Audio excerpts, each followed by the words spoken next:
राम राजा हो गए तो राम जी ने यज्ञ किया अश्वमेध यज्ञ। घोड़ा को छोड़ा, ये जो भी राजा पकड़ेगा वो युद्ध करेगा। घोड़ा को छोड़ा तो 3 लोगों को रक्षा के लिए पीछे से छोड़ा। किस किस को? लक्ष्मी निधि, शत्रुघ्न, पुष्कल, और इनका प्रभारी बना दिया हनुमान जी को। चारों लोग अश्व को बचाने के लिए पीछे पीछे चले, घोड़ा आगे आगे चला। बहुत से राजाओं से युद्ध हुआ। जब वह यज्ञ का राम जी का घोड़ा देवपुर नामक नगर में पहुंचा, वहां पर एक परम शिव भक्त राजा थे, उनका नाम था वीरमणि। वीरमणि जी ने घोड़े को पकड़ लिया, बांध लिया, तो हनुमान जी और शत्रुघ्न जी युद्ध करने को तैयार हो गए। राजा भी युद्ध करने लगा, लेकिन राजा परम शिव भक्त था। उसने भगवान शंकर का आवाहन किया कि हे भोलेनाथ, आप हमारी तरफ से युद्ध करो। शंकर जी प्रकट हो गए। हर हर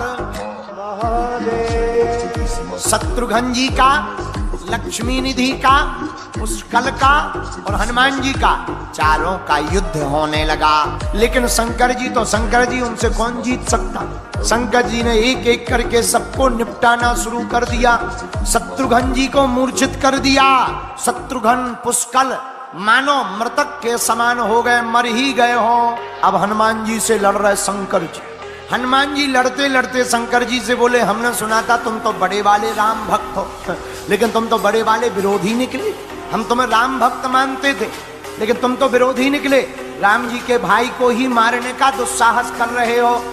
शंकर जी बोले, बात तो सही है तो हम राम जी के भक्त, लेकिन हमारा भक्त है वीरनिधि, वीरमणि, ये हमारा चेला है और शिष्य को बचाने का धर्म गुरु का है।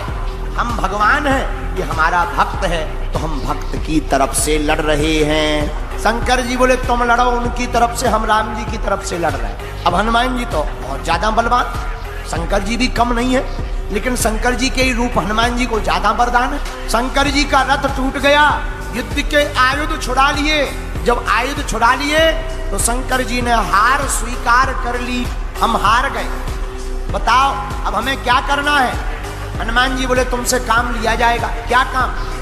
शंकर जी बोले, तुम जब तक हमारे शत्रुघ्न भैया, पुष्कल, लक्ष्मी निधि, इनकी रक्षा करो, इनको कुछ हो ना पाए, यम के दूत इन्हें लेना जा पाए, तब तक हम क्षीर सागर के पास जाकर द्रोणाचल के यहाँ से अपनी पूंछ में लपेट करके संजीवनी बूटी लेकर आ रहे हैं। शंकर जी बैठ गए, हनुमान जी भागे भागे गए, द्रोणाचल पर्वत को अपनी पूंछ में लपेटा। देवता आ गए, महाराज पूरा पर्वत ही मत ले जाओ, बूटी ले जाओ। पर्वत ले जाओगे हम लोगों को दिक्कत हो जाएगी, जड़ी बूटी ले जाओ। हनुमान जी बोले, ठीक है। हनुमान जी को संजीवनी बूटी दे दी। हनुमान जी वो जड़ी लेकर आए, तब तक देखा कि भगवान शंकर तो वहां पर हैं, लेकिन जो पुष्कल जी हैं उनका शरीर शांत हो गया।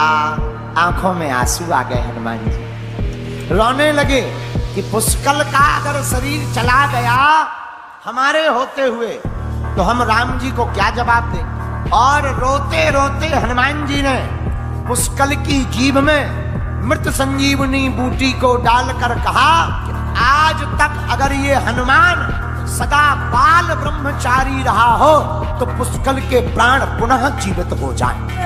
आज तक अगर रामदूत हनुमान ने किसी भी स्त्री को मां और बहन के अलावा किसी और दृष्टि से देखा हो तो जीवित ना हो, और अगर आज तक हनुमान ने सभी स्त्रियों को मां और बहन की दृष्टि से देखा है तो तत्क्षण पुष्कल के प्राण बच जाए। जैसे ही बूटी डाली, पुष्कल की आंखें खुल गईं, राम राम राम कहते हुए जीवंत हो गए।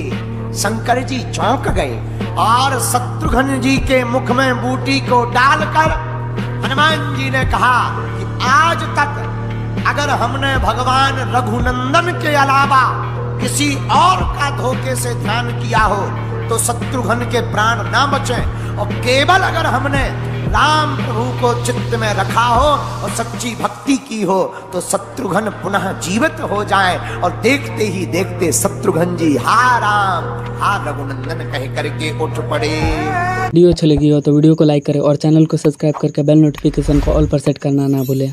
जय श्री राम।